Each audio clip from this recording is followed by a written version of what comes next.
ನಿಧಾನವಾಗಿ ಕಂಡುಬಿಡಿ. ಈಗ ಪ್ರಾಣಾಯಾಮ ಮುದ್ರಾ.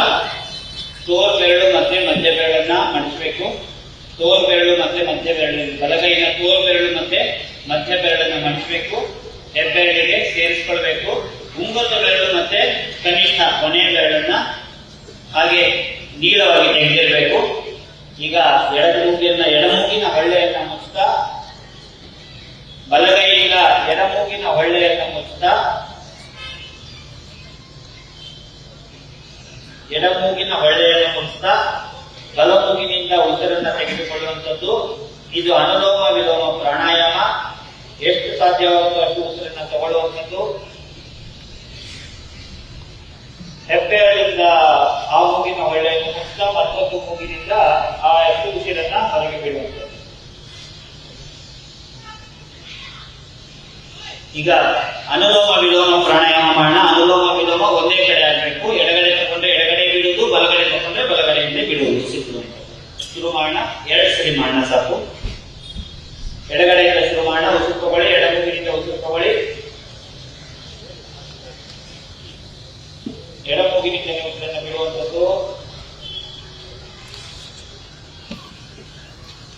ಮತ್ತೊಂದು ಬಾರಿ ಮತ್ತೆ ಹಾಗೆ ಎಡಮೂಗಿನಿಂದ ಉಸಿರನ್ನು ಬಿಡುವಂಥದ್ದು. ಈಗ ಬಲಕ್ಕೆ ಬಲಮೂಗಿನಿಂದ ಉಸಿರು ತಗೊಳ್ಳಿ. ಬಲಮೂಗಿನಿಂದ ಉಸಿರು ಬಿಡುವಂಥದ್ದು. ಮತ್ತೊಮ್ಮೆ ಉಸಿರು ಬಿಡಿ. ಕೈಗಳನ್ನು ಮತ್ತೆ ಚಿನ್ಮುದ್ರಾಂಕಿತವಾಗಿ ಇಟ್ಕೊಂಡು ತೊಡೆ ಮೇಲೆ ಇಟ್ಕೊಳ್ಳುವಂಥದ್ದು. ಭ್ರಾಮರಿ ಮೆದುಳಿನ ಶಕ್ತಿಯನ್ನು ಹೆಚ್ಚು ಮಾಡುತ್ತೆ, ಜ್ಞಾಪಕ ಶಕ್ತಿಯನ್ನು ಹೆಚ್ಚು ಮಾಡುತ್ತೆ, ಹಾಗೂ ನಮ್ಮ ದೇಹವನ್ನ ಒಂದು ಸ್ಟೆಬಿಲಿಟಿ ಅಂದ್ರೆ ಸುಸ್ಥಿರವಾಗಿ ಇಡಲಿಕ್ಕೆ ನಮಗೆ ಸಹಾಯ ಮಾಡುತ್ತೆ.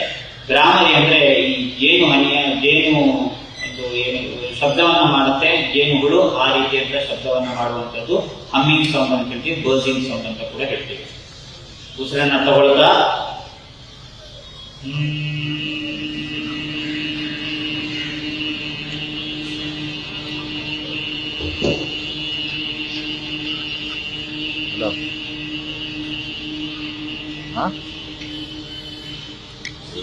ಮತ್ತೊಮ್ಮೆ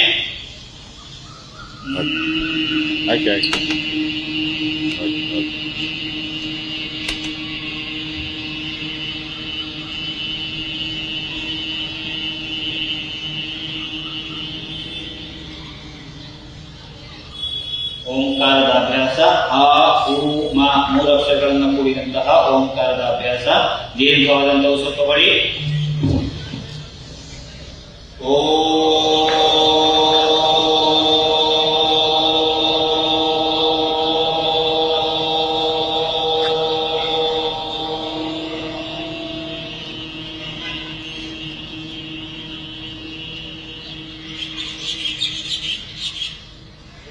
ಮತ್ತೊಮ್ಮೆ ದೀರ್ಘ ಉಸಿರಾಟ.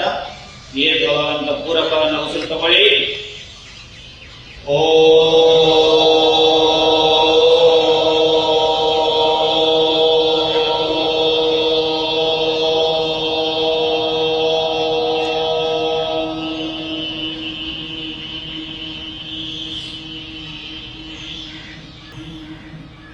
ಕೊನೆಯ ಬಾರಿ ಉಸಿರು ತಗೊಳ್ಳಿ. ಓ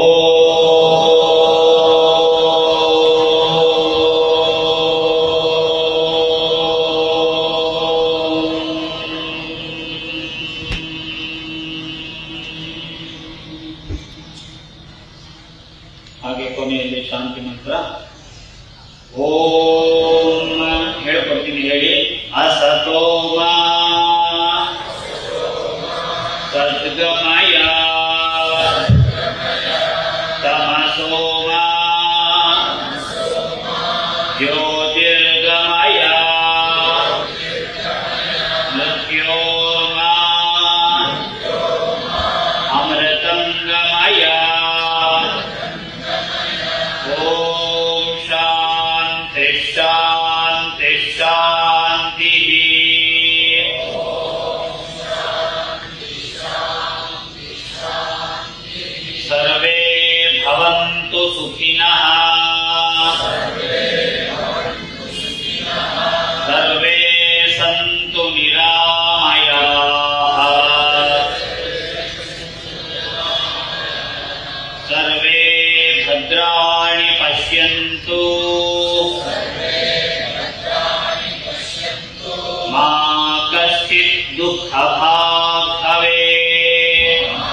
ಎರಡೂ ಕೈಗಳನ್ನ ಹಿಂದೆ ತರ್ತಾ, ಬೆನ್ನ ಹಿಂದೆ ಎರಡು ಕೈಗಳನ್ನ ಬೆನ್ನ ಹಿಂದೆ ತರ್ತಾ ಮುಂದೆ ಬಾಗಿ ಪತಂಜಲಿ ಮಹರ್ಷಿಗೆ ನಮಸ್ಕಾರವನ್ನು ಸಲ್ಲಿಸೋಣ.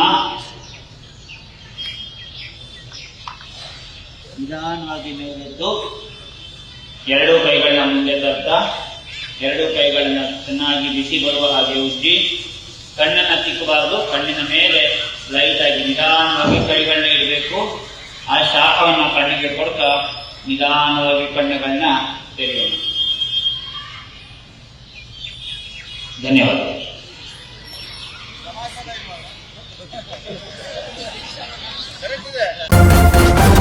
ನ್ಯೂಸ್ ಫಸ್ಟ್ ನಿರ್ಭೀತಿಯಿಂದ ನಿಮ್ಮ ಪರವಾಗಿ.